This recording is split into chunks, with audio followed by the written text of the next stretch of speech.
엄마가 편견 시청자 여러분 안녕하세요. 환영합니다. 지난 시간에 우리가 얘기 나누기로 했던 저출산 문제와 관련해서 저희가 첫 영상에서 여가부 폐지 반대 의견 했는데 사실은 여가부 폐지하는 게 그렇게 단순한 의견만으로 저희가 입장을 얘기한 건 아니었고요. 여러 가지 있었는데 저출산 관련해서도 여가부에 대해서 불만이 많이 있습니다. 맞아요. 한번 먼저 말씀해 주시겠어요? 지난주에도 제가 잠깐 이렇게 통계를 말씀드렸는데 사실은 이제 여가부가 생긴 이래로 저출산에 대해서 쓴 예산만 해도 거의 200조 가까이 되거든요. 그런데 우리나라 저출산은 계속해서 심각해졌어요. 더 심각해지고 지금 작년에 드디어 합계 출산율 0.81명까지 떨어졌거든요. 그래서 세계에서 가장 출산율이 낮은 그런 국가가 됐어요. 그런 걸 보면 여성가족부가 여성과 관련된 출산 정책에 대해서 어떤 입장을 가지고 있는지 또 어떤 기여를 했는지 이런 부분들에 대해서 저희는 좀 비판적으로 바라보고 있습니다. 우리나라에 저출산 고령사회위원회라고 있어요.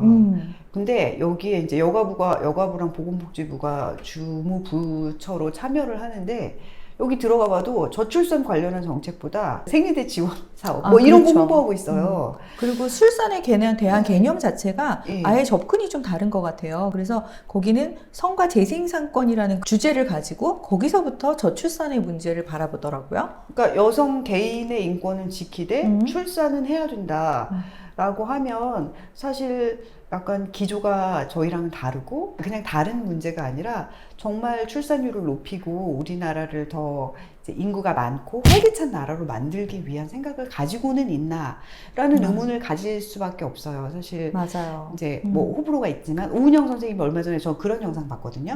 이 저출산 문제에 대해서 또 언급을 하셨더라고요. 보면 거기서 엄마의 삶에 대해서 여성과는 분리해서 좀 더 봐야 된다라는 얘기를 하셔요. 저희가 얘기하는 것도 사실 그 부분과 약간 맥이 다 있다고 생각해요. 여성의 삶의 일부분이 엄마지만 그 저출산 문제를 해결하기 위해서는 엄마의 삶을 중심으로 바라봐야 되는데 여성가족부는 이름 자체가 여성?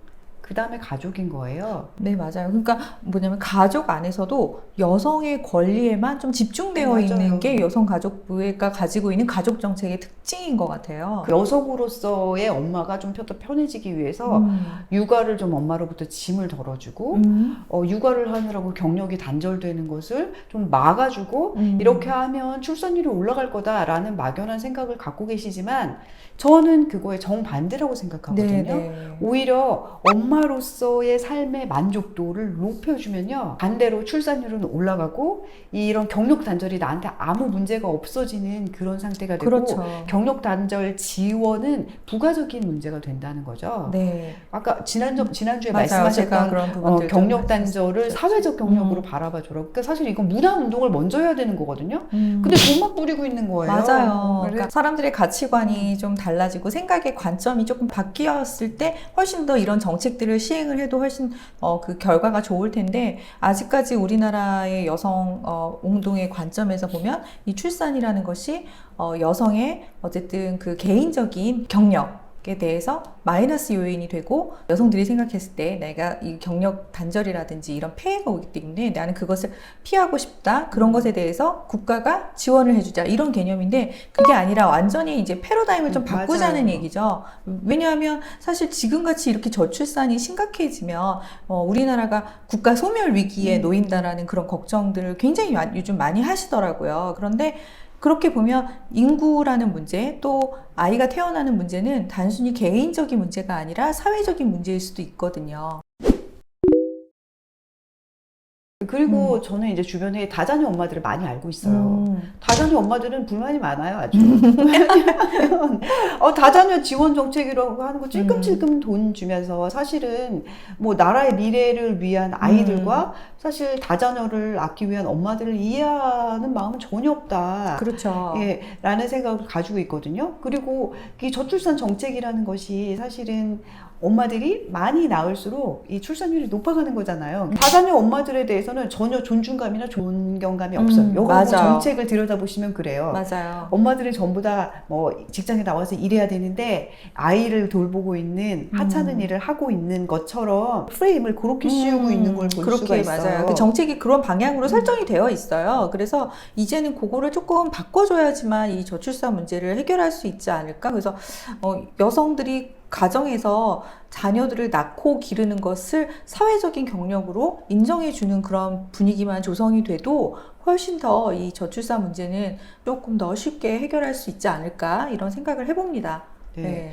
안 낳기로 마음먹은 엄마들에게 100개를 줘봤자 소용이 없어요. 돈 줄게 그분들한테. 나라 뭐 사탕 줄게 이거 그렇죠. 애기도 아니고요. 그렇죠. 그러니까 더 낳고 싶은 엄마들이 근데 못하고 있는 그 부분을 해결해 줘야 되는데 사실 약간 이제 문제를 바라보는 시각 자체가 좀 틀린 것 같고, 그리고 여가부에서 추진하고 있는 정책이 오히려 한부모 가족을 더 많이 육성하려고 한다든지 다양한 가족이라는 형태로 청소년 부모를 더 지원하려고 한다든지, 물론 이제 어쩔 수 없이 생겨버린 청소년 부모에 대해서는 지원 정책이 필요하지만 그것을 뭐 이렇게 지원해주는 형태가 부수적이어야 되는데 주객이 전도되어 버린 맞아요. 형태로 그렇다고 생각이 들어요. 진짜. 다양한 가족이라는 이름으로 결국 한 부모도 엄마 혼자 낳아도 키우기 쉬운 그것이 정말 아이한테 좋은 일일까?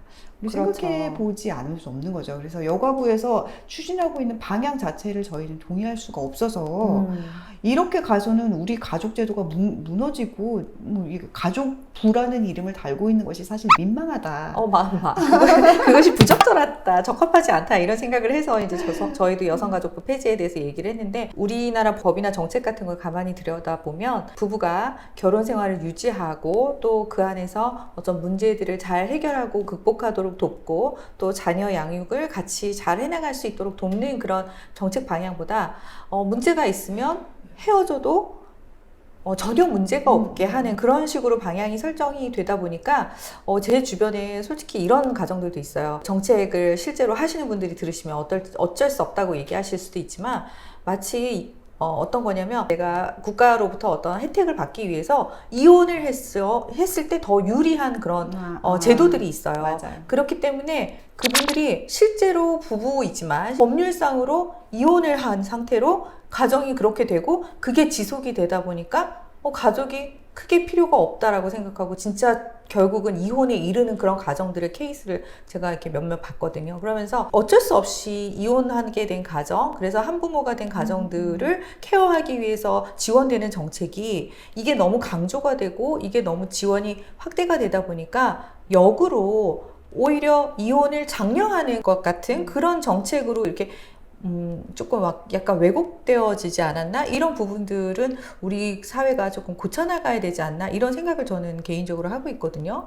그러니까 본류가 사실 이제 건강한 가정들이 아기를 많이 낳으면서 행복하게 사는 것을 지원하는 것이 1번이고요. 사실 예전에는 그게 문화로 자연스럽게 잘 작동이 되고 있었기 때문에 소외된 가정을 국가에서 많이 지원을 했지만, 지금은 이 주류의 흐름 자체가 휘청거리고 있는 상태라면 모든 예산과 역량과 기본적인 우리 중심 가치는 여기에 집중을 해야 되고요. 이것은 그 다음 부수적으로 지원이 가야 되는 건 부수적인 건데 주객이 전도된 느낌이 없지 않아 있어요. 네.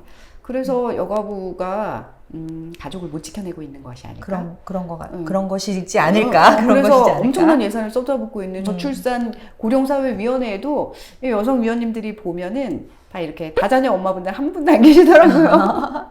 맞아요. 시민 대표로 가시는 분들이 특이하게 이제 여성의 경력 단절을 논하시는 이런 분들이 가 계시고. 네. 그리고 실제로 이제 제가 아는 분 중에 이제 그런 위원회에 하셨던 분도 있는데, 거기 가보면 여성들의 목소리는 대부분 어떻게 하면 출산을 더 건강하고 잘 할 수 있을까? 더 아이를 잘 낳을 수 있을까? 이런 부분들에 대한 고민보다는 어떻게 하면 여성들이 자기가 원하는 방식대로 출산을 할까? 이런 부분에 대해서 더 논의를 많이 하는 것 같아요. 결국은 이제 정책의 대상을 여성에만 집중해서 보면 국가 전체로 봤을 때 크게 도움이 안 되는 불필요한 정책이 되어지고 실효성이 없는 정책이 되어지지 않나 이런 생각을 하고 있습니다. 우리는 자랑스러운 대한민국 인석으로서 우리나라가 건강하고 미래 지향적으로 나아가는 대한민국이 되기 위해서라도 지금 현재의 이제 출산율을 바라보는 이런 여성 정책은 조금 잘못되었다는 생각을 하고 있다는 말씀을 드리면서 오늘 방송을 접어야 될 것 같네요. 네. 아이를 낳고 기르기가 좋은 대한민국을 만들어 주셨으면 좋겠습니다. 그런데 우리가 함께 만들어 가야 되는 것 같아요. 네, 우리 국가에서 안 바꿔주면은 우리 마음을 바꿔가지고 요구해야죠. 뭐. 맞아요. 우리들의 요구가 대한민국을 바꿀 거라고 생각하고 이런 생각에 많은 분들이 댓글로 응원해 주시고 반대 반론을 또 제기해 주시면 저희랑 같이 또 댓글에서 토론하실 수도 있을 것 같아요. 구독과 좋아요는 저희에게 큰 힘이 됩니다. 네, 시청해 주셔서 감사하고요. 알람 설정 부탁드릴게요. 작은 목소리를 내고 있는 저희에게 힘이 되시기를 부탁드리면서 마쳐볼까 합니다. 시청해 주신 여러분 감사합니다. 감사합니다.